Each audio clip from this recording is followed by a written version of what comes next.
Hi, and welcome once again to From Inside. I'm Dr. Sal Benanti. And tonight I'll be in dialogue with Lori and Kristen. And what we're trying to do is condense the time down to give you more of the dialogue. So rather than going into a lengthy introduction, if you go to our website, you could read about their backgrounds. They're two of our center's life coaches. And tonight, what we're going to be speaking about is going to revolve around the theme of when bad things happen. You know, bad things happen in everyone's life. And how do we respond to that? How can we deal with that in ways that are better? You know, first thing we have to take a look at is that what is the nature of something that's bad? When we say when bad things happen, what is it that has happened that has been categorized as bad? Now, for some people, there's a very tight line between what everything is good and everything on the side is bad. And it can make it pretty tough when bad things do happen, because they do happen. And the title for tonight, When Bad Things Happen, many years ago, there was a book by Rabbi Harold Kushner entitled When Bad Things Happen to Good People. And I heard him speak one time, and he said, I entitled the book When Bad Things Happen, not If Bad Things Happen, because bad things happen to everyone. So I thought it would be a good way to focus in on what we're going to dialogue about tonight. And as I mentioned perhaps a time or two ago, in our dialogues, it's open between the three of us. We don't have scripts. Nothing is rehearsed. This will evolve out of our conversation, and hope that we're able to, hope that we're able to be relevant to as many people possible that are watching. But before we begin, once again, you can't express gratitude enough for all the people that are out there enabling us to do everything that we're doing. So let's begin. When bad things happen.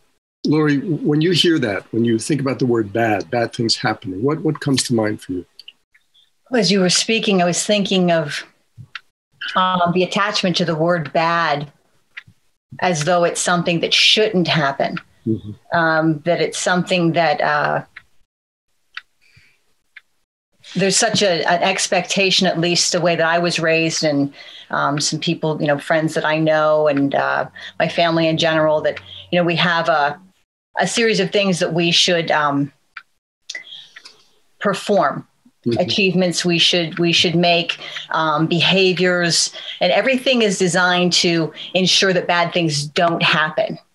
And I know for me personally, what I wished I would have witnessed more, of course, I wish it's what my family would have known more, that when the bad things happen, how do we move through them?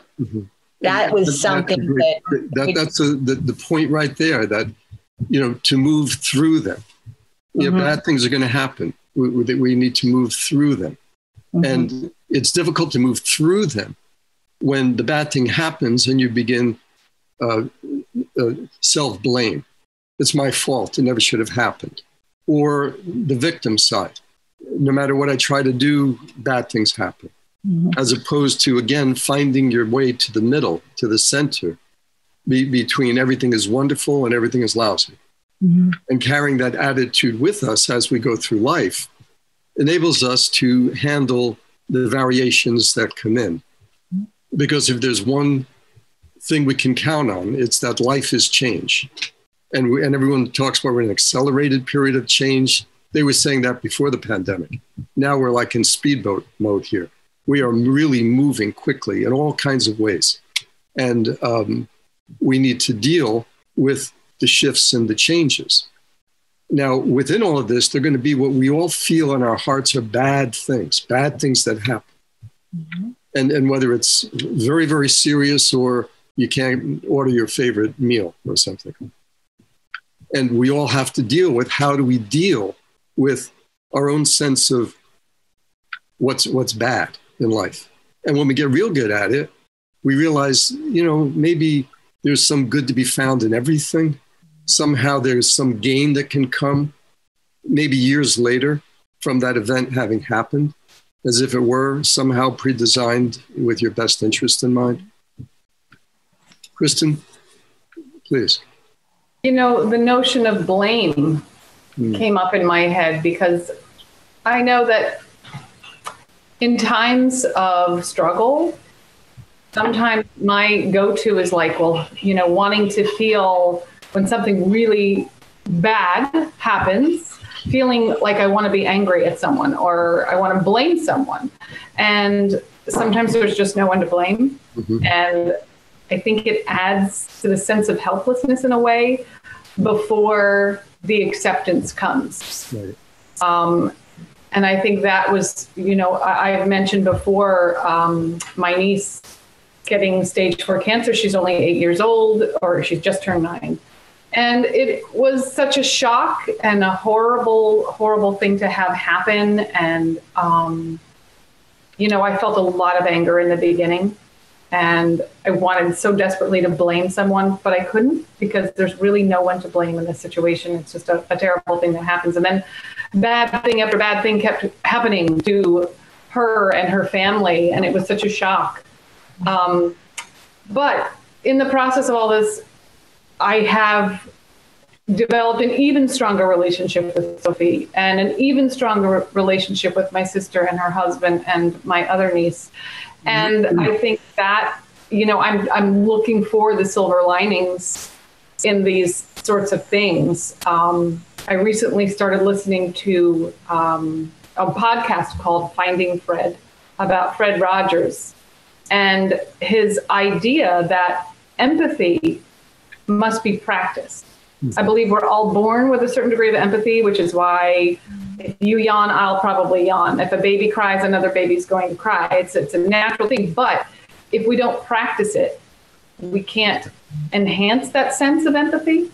Exactly. And as it is with all of our potential, mm-hmm. From the mirror neurons we have that enable us to have empathy, mm-hmm. to, the courage that we need to practice to get rolling, exactly. to the calmness, the centeredness, whatever words you need to use to bring you to that balance place. Mm-hmm. Mm-hmm. And I know both of you and myself, I know everyone I know has had some times in their lives where you wondered, how can I get through this? Will I ever get through this? But somehow we do. Part of the mystery. Mm-hmm. So somehow we do. Mm-hmm. Until the one time we don't. But that's life. And we arrive and we have this journey, and then we move on to wherever we move on to. Yeah. And what plays into that for me is the word uncertainty. Mm-hmm. Again, coming back to expectation, the word bad being something that isn't supposed to happen. But really, what is bad other than something that we didn't expect? Mm-hmm. We're, getting lost in something that's a brand new, unprepared for experience that we may not necessarily have the tools for. Mm-hmm. And so when something becomes bad, it means something I don't want. I want to push it away. I can't deal with this. Mm-hmm. So for example, you mentioned getting lost or finding your way. This Mother's Day, we planned this really nice hike just to get out. The weather was absolutely gorgeous. And we decided to try this trail that I was kind of familiar with, wanted to find my way to this certain location. And it was fantastic, except for one thing. I forgot to download the map. And so I expected that we'd be able to find our way perfectly well. And as we managed to kind of cut off course and invent the trail a little bit, and we finally found our way to where we needed to be. But then we were so involved with getting to that particular spot that we forgot that we also need to calculate how to find our way back. Mm-hmm. And that was all fine. But as time went on, as I was slowly watching the sun moving over the horizon, I'm watching the sun drop and I'm seeing it getting closer and closer to the mountaintop. And I started to think, well, okay, we're just going to stay calm here and just trust that the forest knows where I am, like David White, the forest knows where I am. And I was just, sending out prayers to think we need to stay calm. And I could feel tension starting to rise. As Kristen mentioned, the blame game started to happen over who missed the trail marker. Things were getting a little tense between us. And eventually, at one point, I started to envision what would happen. Okay, now I am in uncertainty. Here's a bad thing that happened on Mother's Day, something we didn't expect. And so what can I pull from within me? What tools do I have? Now, if a bad thing is a learning opportunity, then what am I supposed to learn this moment? So I'm not telling the kids, but I'm silently looking through my day pack in my mind, thinking about what I have available if worst case scenario is that we do have to stay in the woods. Mm-hmm. And I'm imagining how to envision a poncho becoming a shelter. Mm-hmm. Do I have my flint, all of that? And eventually, I just settled in with, okay, I don't have the answer, but I'm just going to trust. I'm just going to trust that we're going to find our way. And sure enough, as soon as I let go of that expectation, we bumped into some people.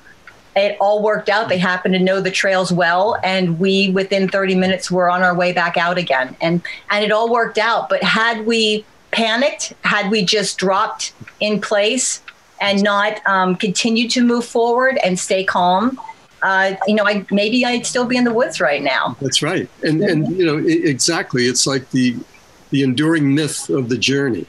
Yeah. We're on a journey here. We're born, we journey, and then we finish up. And on the way, we have adventures. Mm-hmm. Things happen. And if we panic, mm-hmm. The story goes a very different way than when one pulls themselves together. Now, easier said than done. Some situations, you may be able to pull yourself together if you're well practiced in a couple of minutes. Sometimes it might take a day, sometimes it might take a week, depending on the gravity of the situation. And also, not only the situation, but your own preparedness to handle these kinds of crises. And, you don't have to do it alone. You can't do it alone. Life teaches us this. It's interesting. Someone asked me recently, because I said something about the best education you're ever going to get is from your experience. And he said, well, why do they come to your center then if they can just learn it from their experience? And it's because we help them to understand what they're learning, to take a look at what they're seeing, what they're experiencing, what they're learning.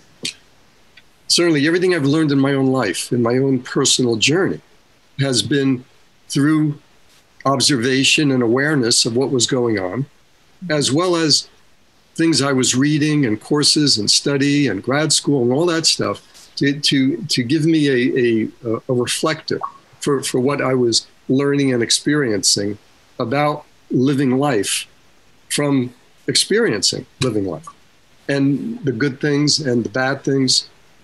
And when I was younger, I had a big whole long list of bad things, and that bad things list is much softer now. It's things that you anticipate because certain things will happen.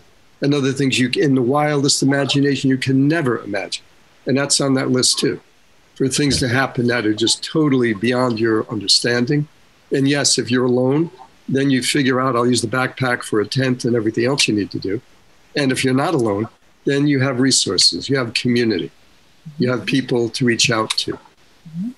So when bad things happen, bad things are going to happen. It's how are we going to respond? And in order to respond, we need to fully accept.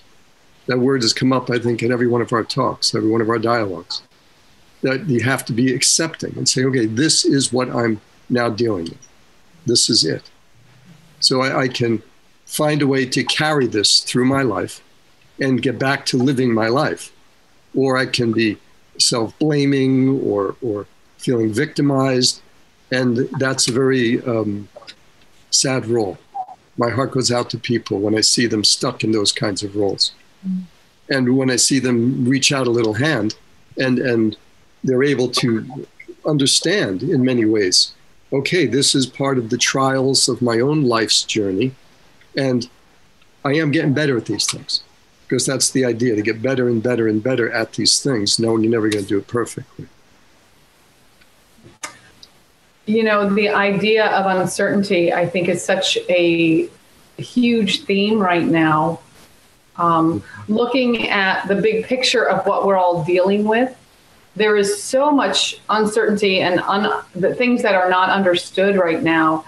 And, you know, I believe that we're looking at, well, we are clearly looking at two distinct views on this whole COVID-19 thing. Very distinct, very clear views about what's going on.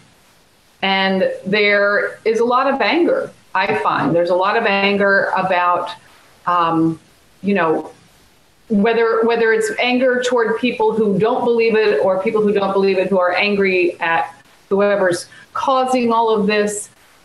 But if we look at anger and remove a layer there, underneath that is fear.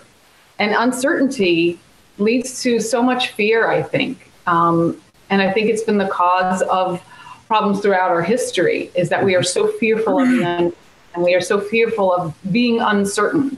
I know that when I mentioned my niece and feeling so angry, underneath that was this terror. What's going to happen to her? Sorry. No need to be sorry. You feel. Underneath that was a lot of fear. And I think that is where the anger can sometimes come from in certain cases, because as you're saying, bad things happen. Right. The difficulty is the work. The work is the acceptance of it. And that speaks to your point of, you've got the anger, underneath it is the fear, and then there's something underneath that which enables you to go through the fear and through the anger, and take the energy from the anger, and take the empathy and the sadness of the fear, and it immobilizes you.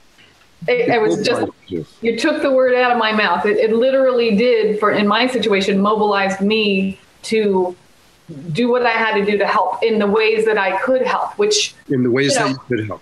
The ways that I could help, as you were talking about before, there's a limit to what I can do. There's a limit to what any of us can do to help another person. But it's that desire to help and that mobilization that within that limit. And it saves us from ourselves. Saves us from wallowing, at least in my case, the terror, the fear, the anger I could have allowed that to overwhelm me. But rather, when I was able to mobilize that energy into something a little more useful, it changed everything from my perspective. Yes, because you mobilize the energy, you get the energy.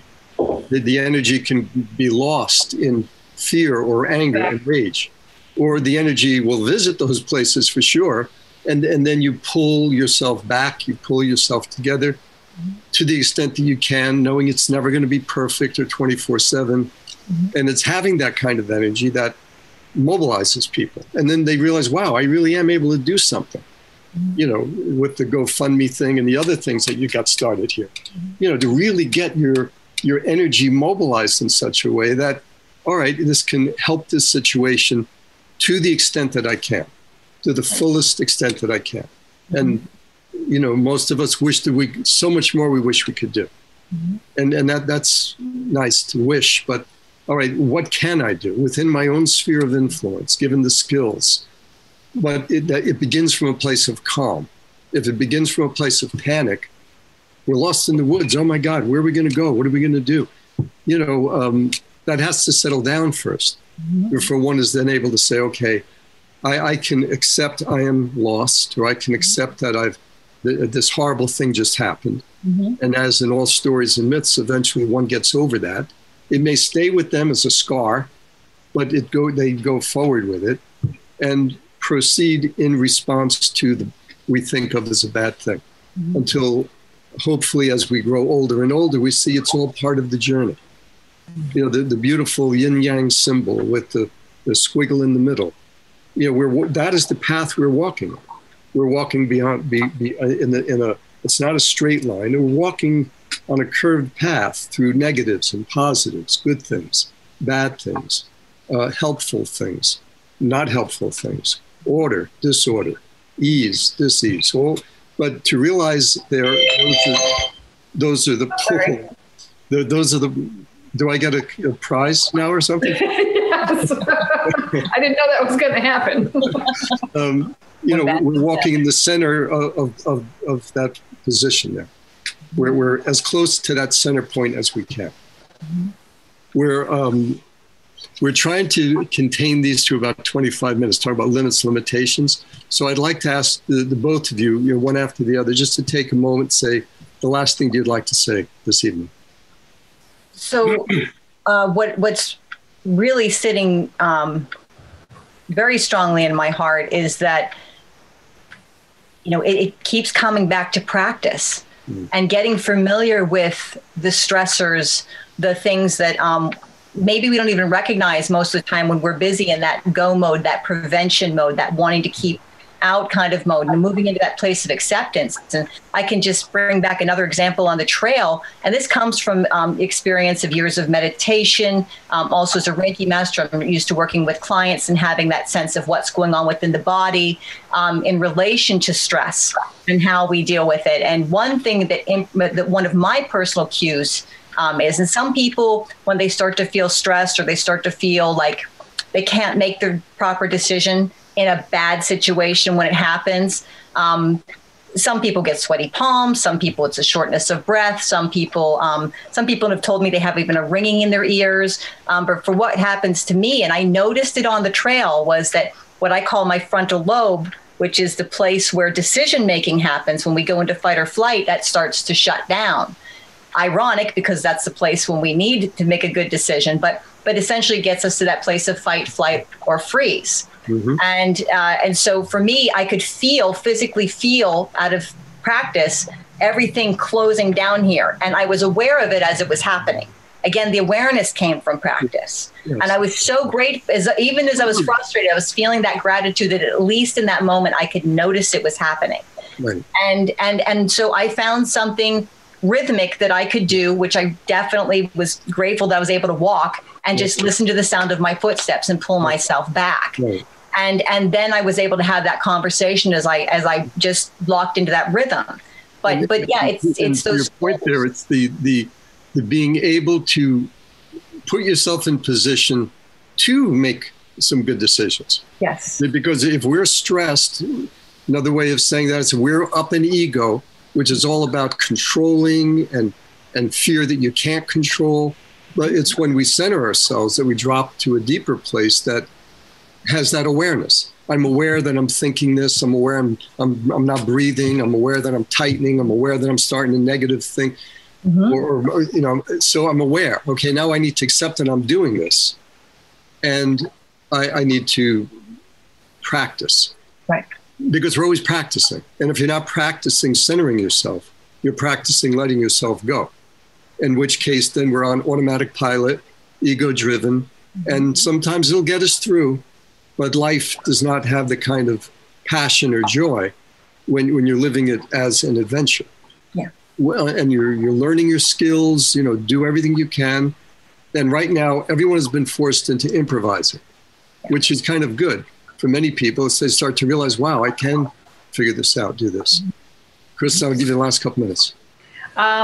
So for me, the big takeaway when it comes to bad things happening is my own practice of empathy, I believe, because for me, it's so easy to feel frustrated and annoyed or angry at someone who I believe is not using clarity in their assessment of situations. But instead, if I try to really put myself in their shoes mm-hmm. and recognize that, I don't know their story. Mm-hmm. And if I try to imagine their story, it helps me to empathize with their point of view, even if I disagree with it. And that's a perfect closing, because that's exactly what we do at the center. Mm-hmm. We try to go into the other story and help them within their story have it be even a better story. Mm-hmm. We all have different practices, things that we do to keep ourselves centered. We're not here necessarily to say this is the one you have to do, but let's discover what your practice is, because there's probably a little inkling of it already happening. I think of a client that his thing is, well, whenever I pick up my guitar, that was years ago. Now he's out playing in some bars, because he found something that just hits his reset button. So between the playing and the practicing, what is it that lifts your spirits? What is it that centers you? What is it that gives you the kind of overview that old philosophy talked about? The love of wisdom. Wisdom is the overview that you say, oh, okay, here's all that I need to deal with today. And this new thing just happened. How do I respond? I say the old philosophy because new philosophy can get very analytical. I think it's pronounced reductio ad absurdum. You got so many pieces and parts you're looking at that you miss the big picture. The big picture, that life is an adventure. Life is a journey. Bad things will happen. And we need to all be as good as we can in learning what works for us in responding to these situations. Not me just inside the clothing here, but all the people within my sphere of influence. From down to how we go out into the communities now, if people are choosing to do that, to ways that you protect your own environment, to the way you're looking at the fact that you may have lost a job or, God forbid, a loved one. How do we handle these things? Well, we cannot do it alone. We need to have other people pouring their energy, their strength, their empathy, their compassion, their own experience, and giving you a place of safety in which you can begin to make more sense of your own life journey. So, yeah. Okay. So thank you all for being with us. Thanks again to Laurie and to Christy. Keep in mind that all of our life coaches are available for a complimentary session if anyone would like to look deeper into any of this or needs a helping hand. And hopefully we will see you next week for, I feel like this is like a TV show now, but I had to say this because Kevin, who you haven't seen yet, he's in the control room. And we've had some wonderful conversations about what he calls the old ones. And one of whom is, I think it's his great-great-great-grandmother, and he's going to be reading an excerpt from her, from one of her diaries. Beautiful. That just goes right to the point of truly who we are in our most present, centered state. Anyway, have a good night. Thank you again. Be careful, be safe, and see you next time. Good night. Night. Good night, everybody.